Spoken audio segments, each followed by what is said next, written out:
Hey guys, welcome to the system breakdown of Dustin Poirier. I'm really excited about doing this. He just had this really exciting victory over Conor McGregor where he was really able to showcase and put on a seminar and really show what his system is and why it's so effective. And it's interesting how this is a system that has been constructed for him. If you look at his early career, he was a brawler who liked to get in the pocket. And then in 2014, he went to American Top Team, and you can definitely see how since then they've slowly been refining him into this very clear-cut system, and it's effective. And really, this fight against Conor McGregor was a great example of how he was able to showcase that against an elite-level fighter. So today we're going to talk about all the things that go into the system, and while it's simple, it doesn't mean it's easy. But there's a lot of really good stuff that in other breakdowns that I've seen, they miss some of the key points of this. And I think they're important to discuss if this is something that you're looking to work into your game the way that I am. That being said, stay tuned and let's get right into the fun stuff. Alright guys, I always like to start with defense because it's hard to be offensively effective if you don't have a good defensive system in place. And Dustin Poirier is a really great example of that.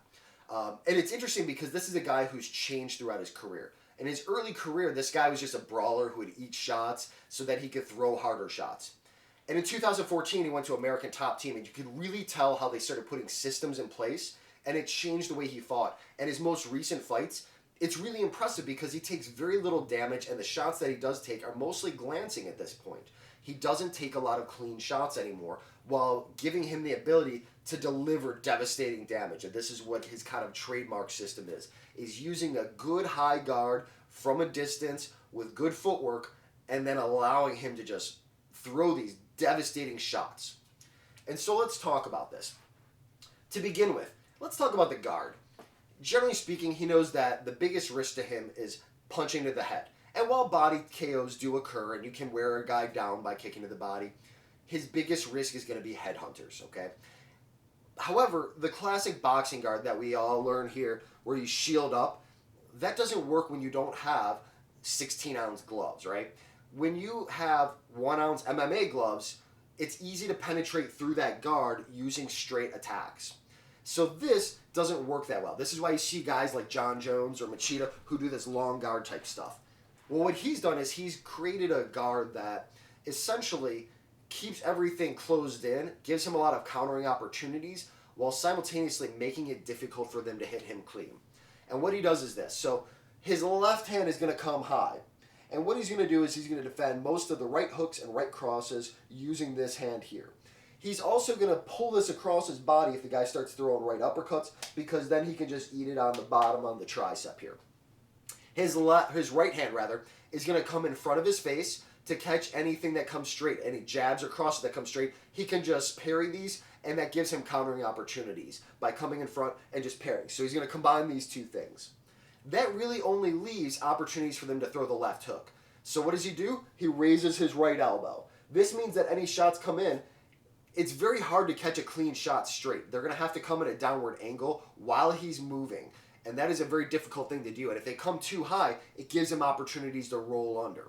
So if they come straight, his elbow eats it. If they come too high, it makes it very simple for him to roll underneath it. So once again, it's the high left hand, right hand parry. Sometimes this will be a little bit forward, and then the high right elbow. This, when contained, is very difficult to penetrate with clean shots. You can see even here how much of my head is exposed. Very little. And when you have a moving target who's countering you, that's very hard to connect with that very small space. As far as the body and the legs, let's talk about what he does for this. If somebody attacks the body, instead of coming high with this, he just comes low and he eats it here. So this here just works on this pivot to defend anything on this side of the body. If somebody attacks to the middle or right side of the body, this front hand will just swat it away. Because you got to keep in mind, when they're attacking, most of the time, he's moving backwards. So that is going to lead us to some footwork stuff. First of all, he fights out of a southpaw stance. So if you ever watched my video on open stance, you'll see that one of the key trademarks of this is you have to have outside foot position if you're going to play this.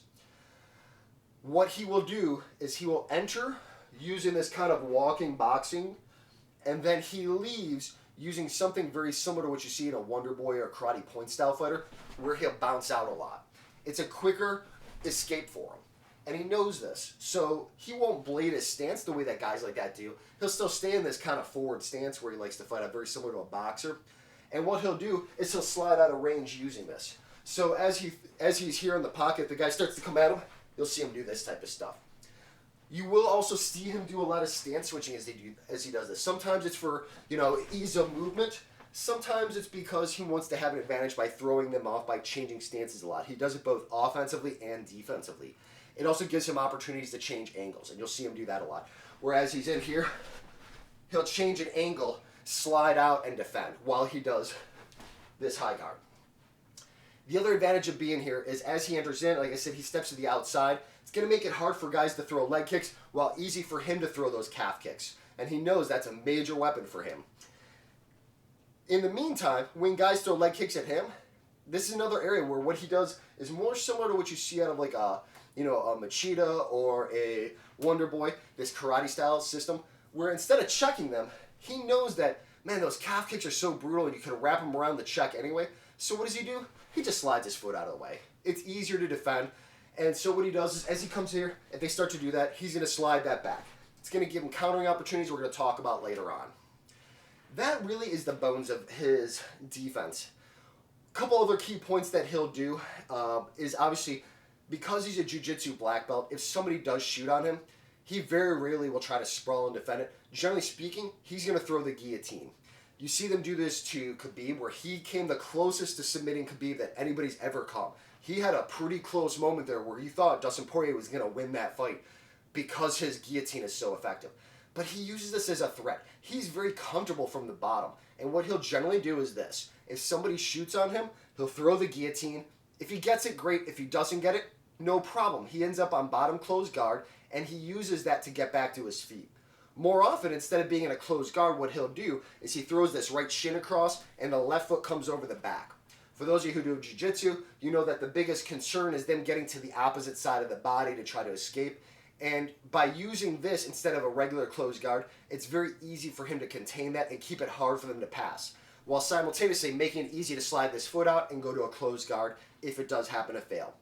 And what happens is once it does fail, he just gets back to his feet. He's very good at doing a technical stand-up from a closed guard, getting back to his feet, and starting again from stand-up. And that's generally what he does for takedowns. He doesn't sprawl. He doesn't fight off the cage a lot. He'll just pull a guillotine, and if he gets it, great. If he doesn't, he's good on the ground. He doesn't care. He'll get back to his feet.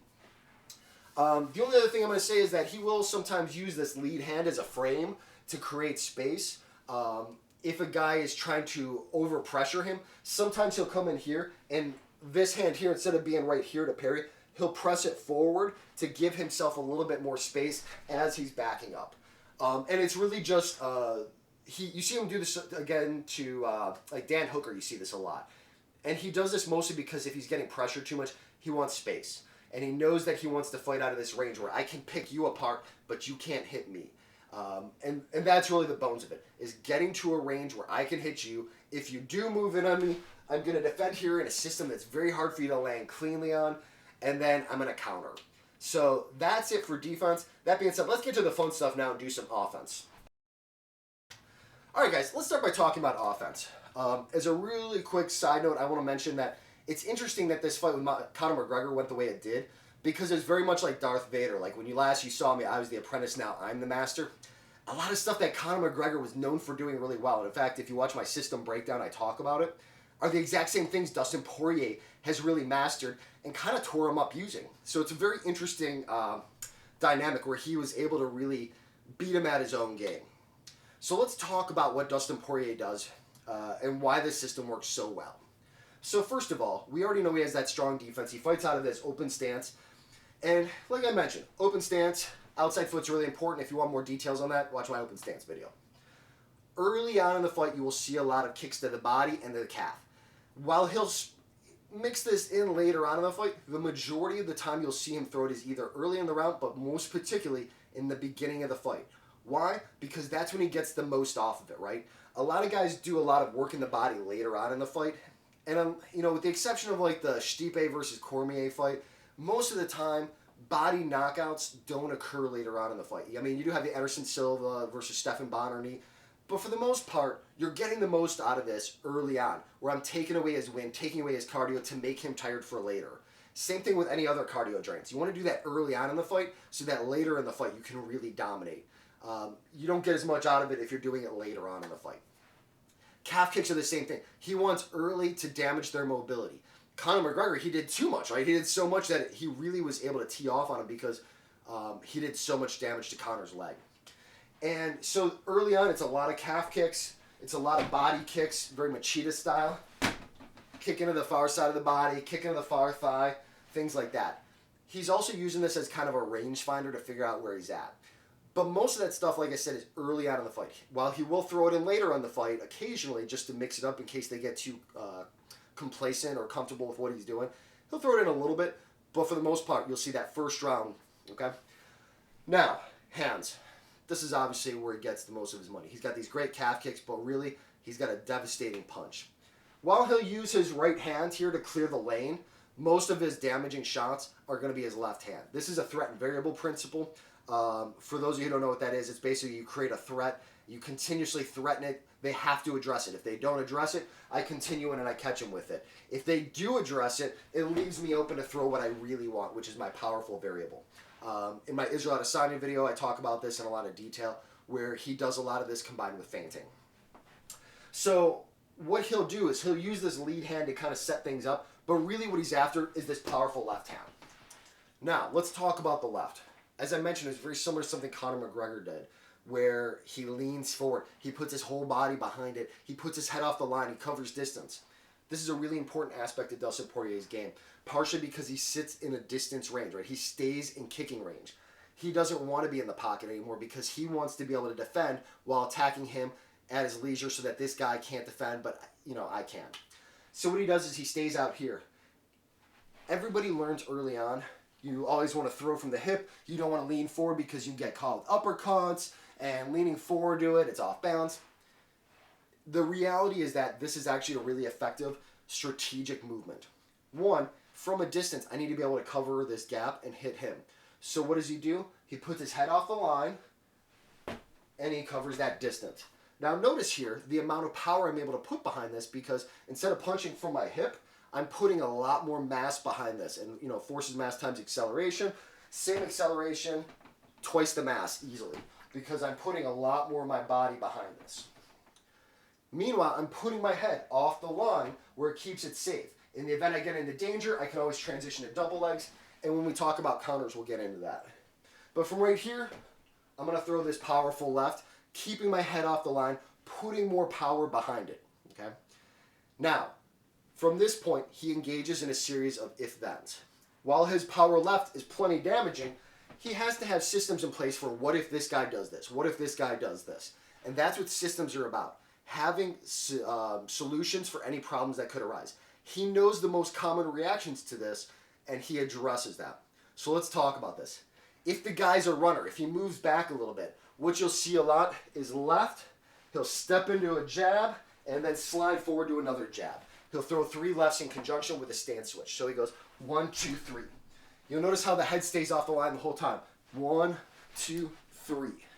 The whole time his head is safe in case there's counters. It gives him a lot of opportunities for roll unders. It gives him an opportunity to already be off the line. And so he'll throw this a lot. Pop, pop, pop. Now, he'll mix it up also. If the guy starts defending that jab, he'll come in here, he'll go left, left, switch to a cross. So he'll go left cross, jab, right cross. You'll see him do this a lot as well. The other thing that he'll do is if the guy's running too fast and he can't catch up to him, he'll throw the left and he'll throw a calf kick. And what he'll do is he'll kind of do a skipping roundhouse where he goes 1 step kick. And it covers a tremendous amount of distance. And more importantly, he knows that he's got to deal with that mobility anyway, right? If this guy's too mobile where he's escaping him, he's going to chop away at that leg early on and take down the mobility. So now it sets him up for a decreased mobility, so as the guy backs up, he can throw what he really wants. Now, this leads us into what if the guy starts to come back at him? No problem. He throws his left, he covers up, and then he goes right back to it. Couple reasons for this. One, as he throws the left, he's always looking to see what this guy's doing. As soon as he sees punches coming back, he comes back to his high guard. Now, in case this guy starts trying to tee off on him, he has to interrupt this. He can't let the guy just continue forward. Even though he's backing up, he doesn't want to engage in the same situation he just created on this guy, where as the guy backs up, he can chase him and beat him up. Instead, what he wants is he wants to disrupt that. And this is something that Poirier is very good at, is disrupting using his left hand. So if the guy starts to attack, a lot of times he'll cover up and immediately throw that left cross. He'll do this either as this guy initiates, or he'll do it as he initiates, this guy starts to counter, he comes back, and he comes back again. You'll see him do this a lot. If he gets into too much trouble, like I said, his head's off the line. If he feels like it's too overwhelming, he goes in for his double leg.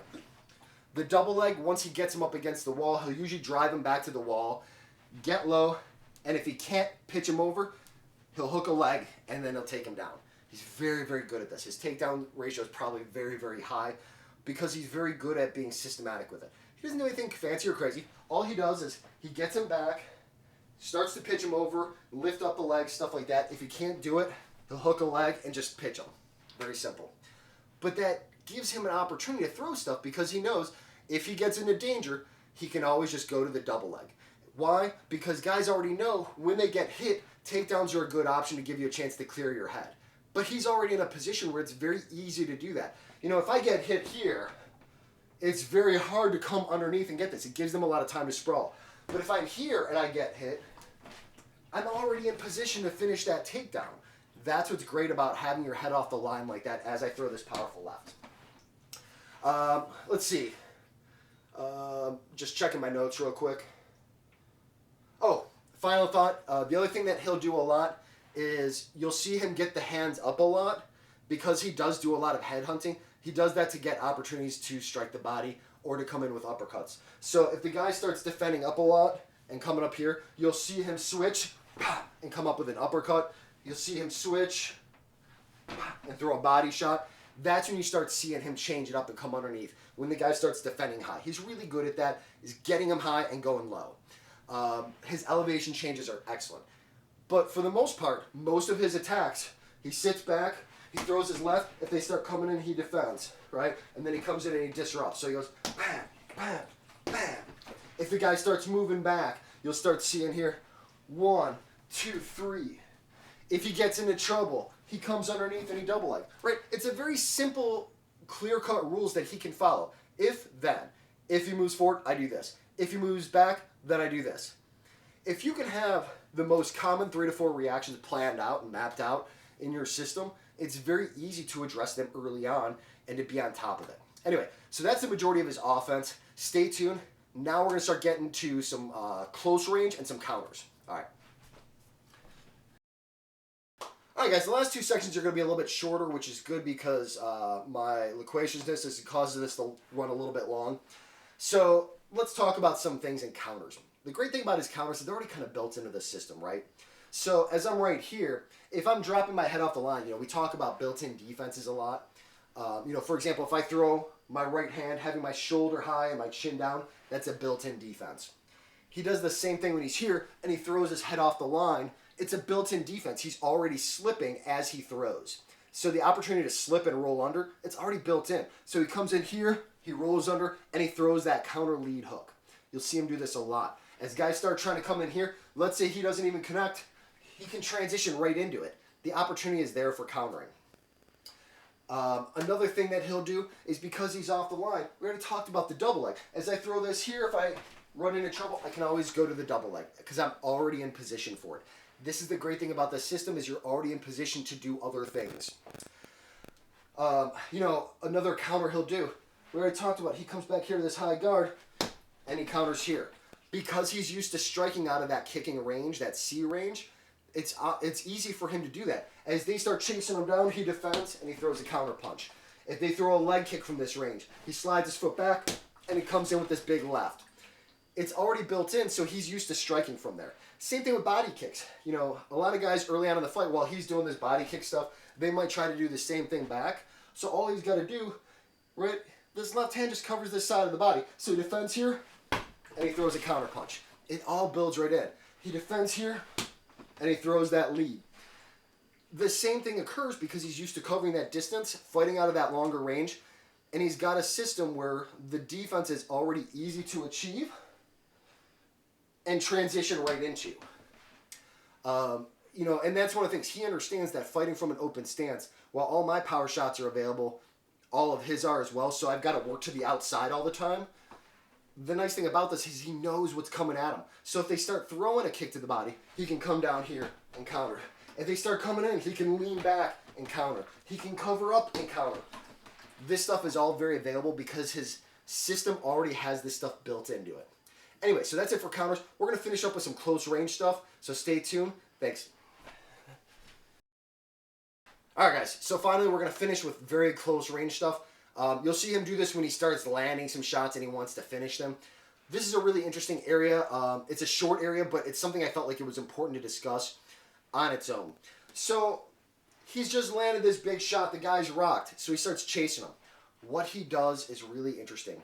He stays close, and he always has a hand posted, and he has some point of contact on this guy. He'll usually even have his body in nice and close so that he can avoid taking shots back.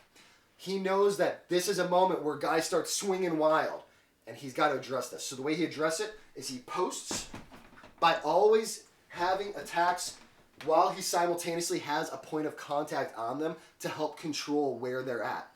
It also helps him feel where they're at by staying in close and keeping his body on top of them. This is really, really an important aspect of it. So he'll come in here and he'll throw this type of stuff. What he does a lot is he throws a lot of hooks early on when he starts attacking. Why? Two reasons. One is that what happens is guys start covering high, and this leaves them open for the uppercut. So he's going to post hook, hook, and then as they start to cover up high, he comes here to that uppercut because they've exposed themselves for it. This is a very, very effective strategy. He's landed this a lot.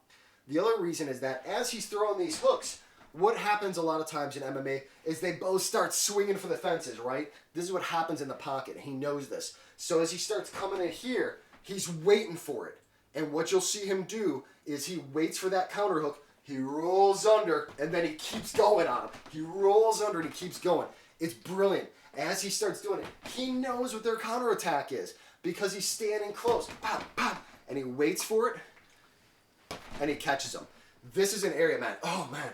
Like, he would do this to guys like Dan Hooker where, like, he would stay on top of them.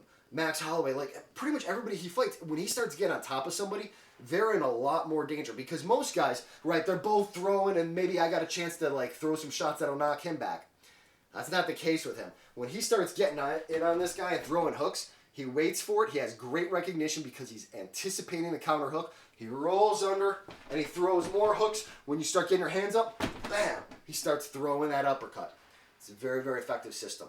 Anyway, that's it for Dustin Poirier. I hope you enjoyed this video, guys. It was a fun video to break down and spend time really analyzing what he does. If you have questions about it, throw in the comments. I would love to address it. And I hope that this covered some of the things that, honestly, a lot of the other system breakdown stuff that I've seen on him, they didn't seem to get the big picture on, right? They understood small details, but they didn't get the big picture of how this all ties together. And hopefully this explains it for you.